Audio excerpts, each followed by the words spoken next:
and welcome to Millennial Focus Group. I'm Jamie. And I'm Kimi. And we're the Avocuties. And today we're going to talk about virtual reality. Is it healthy? Kim, would you like to start us off? Yeah, definitely. So virtual reality is the ability to go into another reality that is virtual, hence the name virtual reality. So thanks for that on-the-spot definition. I can't describe it without using virtual and reality. But it is a major topic these days because it is something that is happening now. It is not just science fiction or something of the future. People actually are able to discover and enjoy or not enjoy virtual reality. I, on one hand, think virtual reality is very healthy for you. And not saying it's the healthiest thing out there. Of course, you got running and exercise, eating healthy, whatever. But I find virtual reality a new way to cope with the world itself that you live in. So it's a coping mechanism that, with all coping mechanisms, can go bad or good. Okay. Fair point. Mm-hmm. So I'm not saying it's the best coping mechanism, but I do see the positive in it. I see the ability to empty your worries of the day and get to just enjoy life, what it would be like, your ideal life, to be able to have that moment that it is possible to enjoy something while you're awake. You don't have to just fall asleep and dream anymore. Your dreams now can be something you can have in the conscious state. And I think that's good. I think it's very healthy to be able to experience something separate. I think it does make you a bit more aware when you are in the real world. Like, in moderation, everything's always in moderation. I think it almost makes you a little bit more smarter almost. You notice smarter. Things. Yes. Yeah. It's strange. Because of all the functionality of going into another reality, you're working parts of your brain you normally don't work. And it kind of all coincides together. And there's other things. It's stress relieving. Unless you play stressful games, then why do you do that to yourself? Because it's fun. Yeah, because it's fun. But I personally like virtual reality. I feel like I'm able to separate it from real world, and I don't crave it, so I don't feel like I'm addicted to it. But I always have a positive outlook on it. Okay, but what kind of people need to use virtual reality for a coping mechanism? People that don't have too bad of issues, people that are not trying to escape the real world for the sake of escaping it, but looking for kind of just a couple hours of a new type of fun, a new activity, something we have to train other the brain. things to escape, right? She says as she drinks from her wine glass. But and virtual reality is not for everybody. Just how everything is not for everybody. I think there are, and I know people that misuse virtual reality. And that's like the unhealthy part of it. Who misuses virtual reality? A couple of my husband's friends are addicted to it. Seriously? They spend all their money at the virtual reality arcade. They are neglecting their job, their friends, their family. You heard of people doing this at the cyber cafes in Europe. Well, they're doing it here in America now, too. So. Wow. Okay, well, if you are the kind of person who doesn't get addicted and who wouldn't misuse it, then why would you consider it a coping mechanism? Wouldn't you consider it a coping mechanism for people who have anxiety or for people who don't have the ability to create, like, interpersonal relationships with real people? Yeah, there is that to it. I personally use it, like, for a coping mechanism for myself. I just use it as a stress reliever. It is a good way for me to just put the stress of my job, the stress of my life, paying bills, all that kind of stuff, putting it on the back burner for an hour. And I get to be whoever I want to be, and I feel like I'm in that world. That's the best part of it. It's another reality, and you almost feel like you're there. Okay. But it's like I said, I'm able to separate it. But there are people that do play certain games that have been made for virtual reality to help them with that, to help them cope with issues that they have and make themselves better. Okay, like if you're scared of heights, like cripplingly scared of heights, maybe they could put you in a program where you stand at the edge of a cliff and you have to look over the edge or something like that. Yeah, there is one at the arcade that we have in town that actually does that for you. You take an elevator, and it feels like you're in the elevator, going up to the 90th floor. Okay, but how can it feel like you're in the elevator if it's only your vision that's being affected? It's not just your vision that is affected.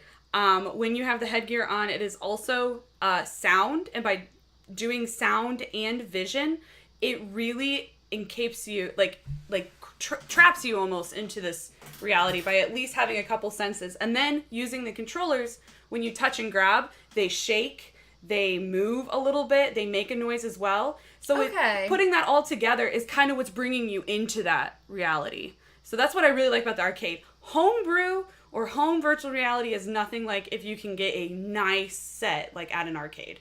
It's different. Okay. Well, you said you think it's good for you, but aren't there so many examples of what virtual reality could possibly become like in like movies, video games, anime that all show only negative aspects for virtual reality? That is true. There's a lot of famous ones out there. And especially where the future's going, like Dot Hack, obviously, they get trapped in virtual reality and they can't tell if they're still there or not. Spoilers, it's not really, all everybody knows about Sword Art Online as well. Kind of the same thing, being trapped in the virtual reality world, people not being able to separate themselves. But that was a physical separation. But hey, it could happen. You are taking your conscious to another realm. I get it. So what's healthy about that? Well, that's not the virtual reality we have today. That is not healthy virtual reality, but that's not what we have today. But it could get there. I see what you're saying. So that's where you draw the line. I would draw the line when you're actually uploading your conscience into another space. Like, when I'm at the arcade, I don't hear anything around me. I consciously don't think of anything that's going on around me. Like, if I really decided to sit and listen, I could hear the people in the hallway probably and at the front desk, but I don't because I'm so encased in what I'm doing that's the only thing consciously you're thinking of. So it feels like you're there. Things like Dot Hack and Sword Art, which is probably the future, they're actually uploading a conscious. Like, your body shuts down and it's just your mind. Do you think that's really possible, though? I'd like to think so. That would be possible in, like, our lifetime, or no, just not humanity? our lifetime. I think humanity will figure it out. I do. Everything is controlled by energy. If you can move that energy, I think they'll figure it out. But in our lifetime, I don't really see it happening. Maybe if we live to be 100. Maybe. I don't know.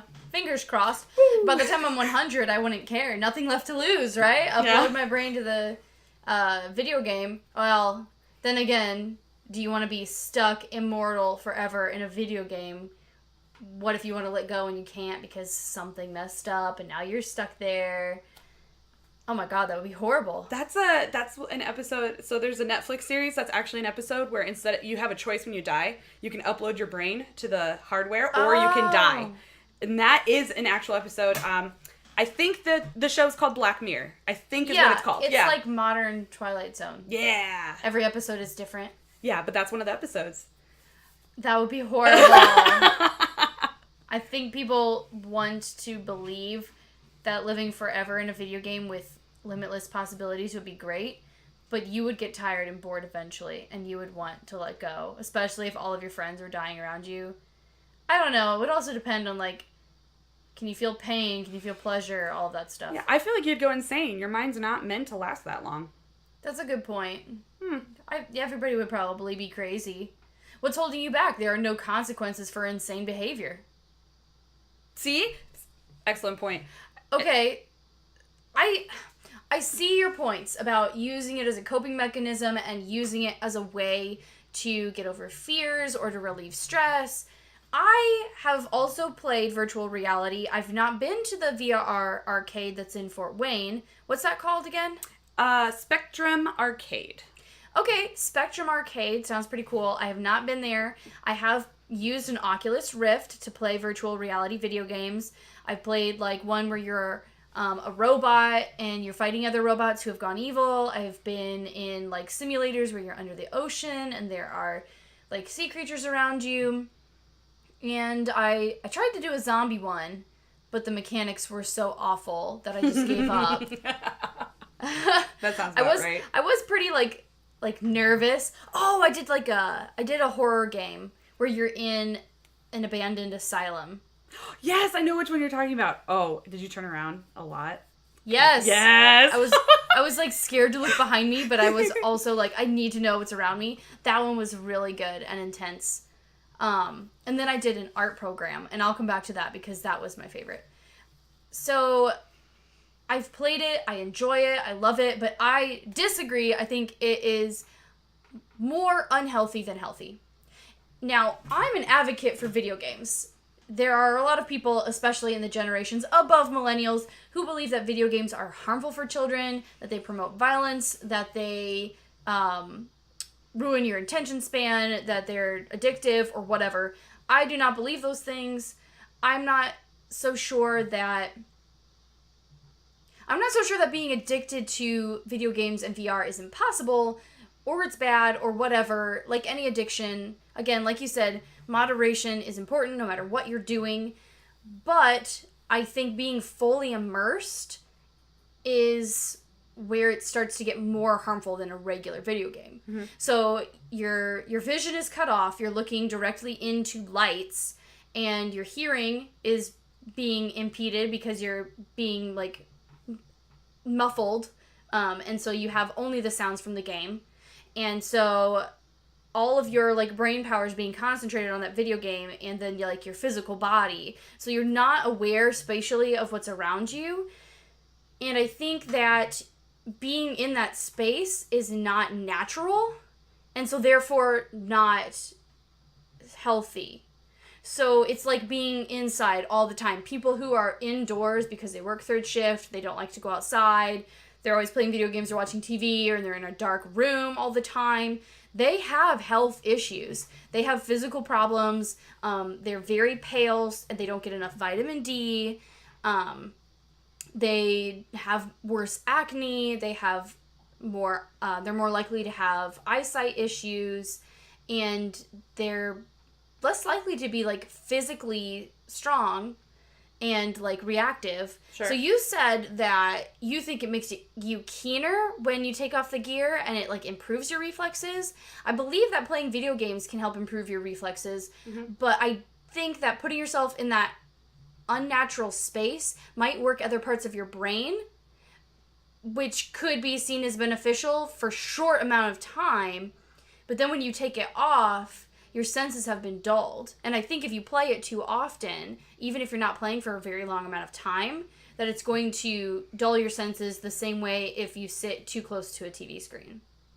And I think that just based on kind of like things I've read, things I've seen, my personal experience, I'm not like an expert, obviously, but also me playing the game, if I watch TV or play a video game or whatever for too long, I get a headache, and it did not take me very long to get a headache when I was using the Oculus Rift. And that's not just because of like an eyesight depth perception thing. I also think that's because light is being just like poured into your eyes. You're right there, and you're taken out of your physical surroundings. Right.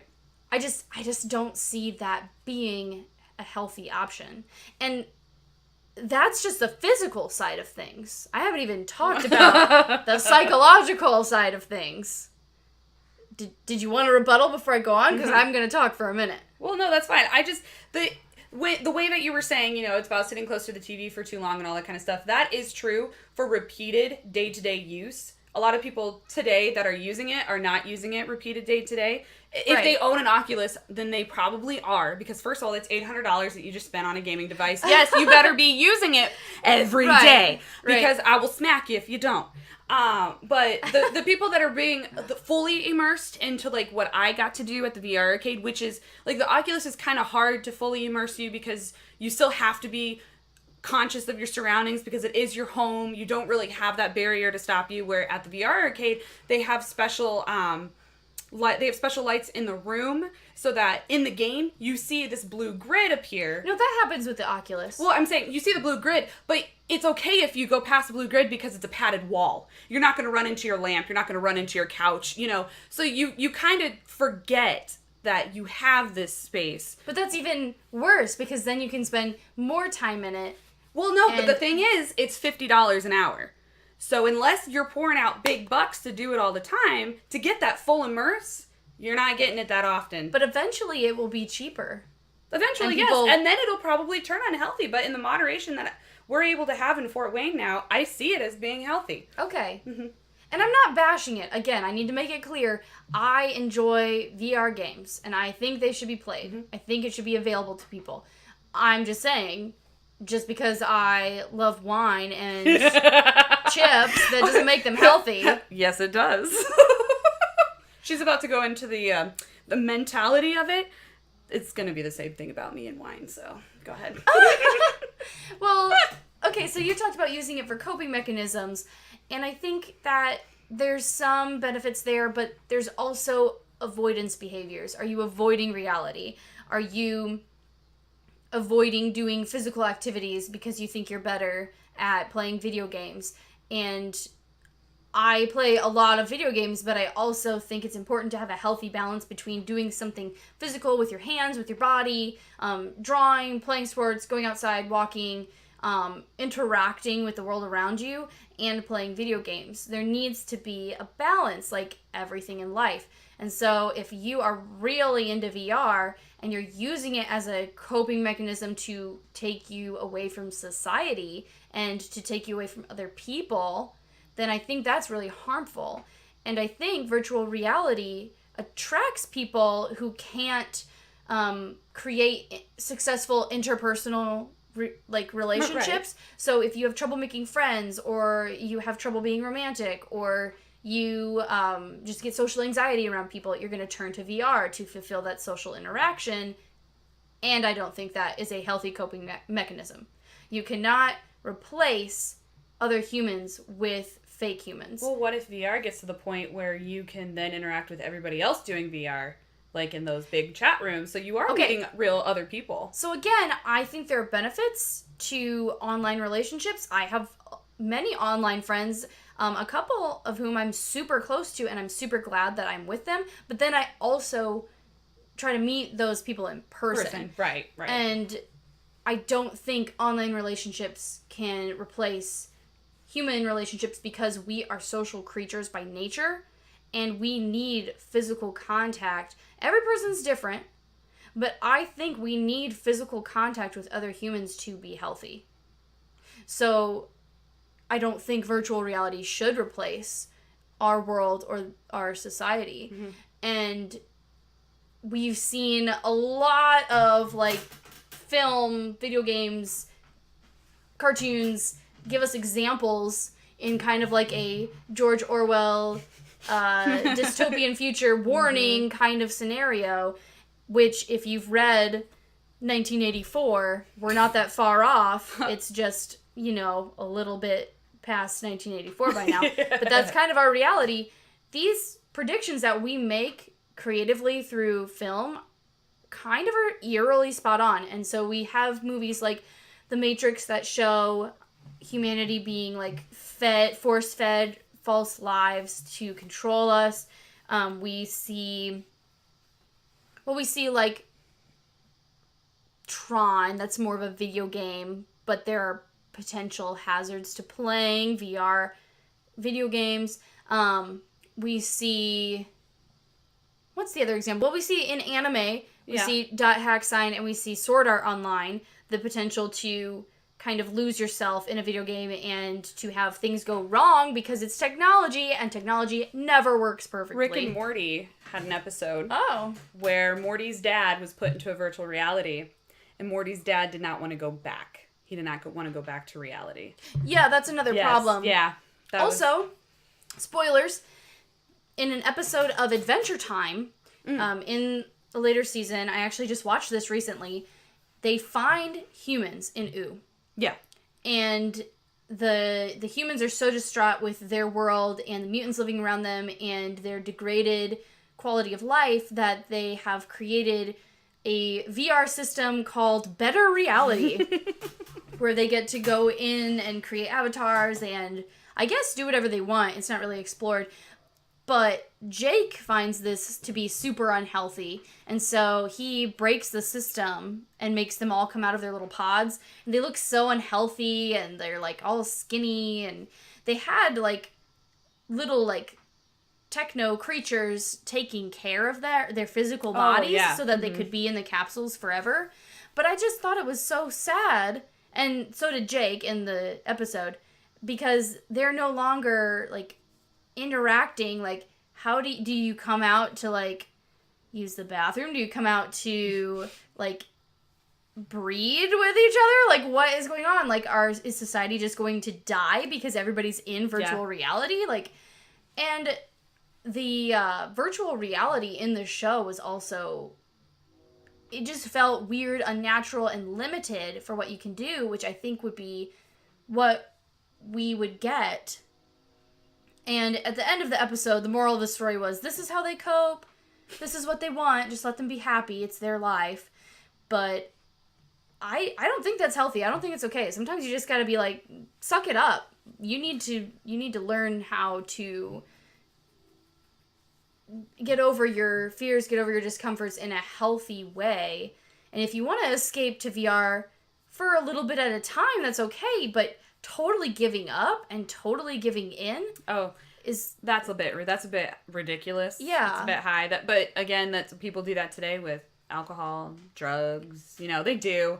Right, which is obviously not okay. Yeah, but it and I'm not saying it's okay. I'm saying it is a human nature. So yes, we really need to be careful with virtual reality, just like we need to be careful with the other escapes that we have. Right, I would have to be careful with virtual reality because I played that art program, and you could, like, paint with all of these different tools, and you could create 3D art, and I could have just spent all day in there, just drawing and messing around, walking around physical art, and it was so satisfying and beautiful, but that shouldn't replace creating art, like, with my own two hands, like, physically on paper, so that, well, people can enjoy your art on the VR program, but it's just one of those things where, like, I had a feeling like I could spend all day in here, but that would be physically unhealthy. Maybe not even mentally, but for me, it would be physically unhealthy.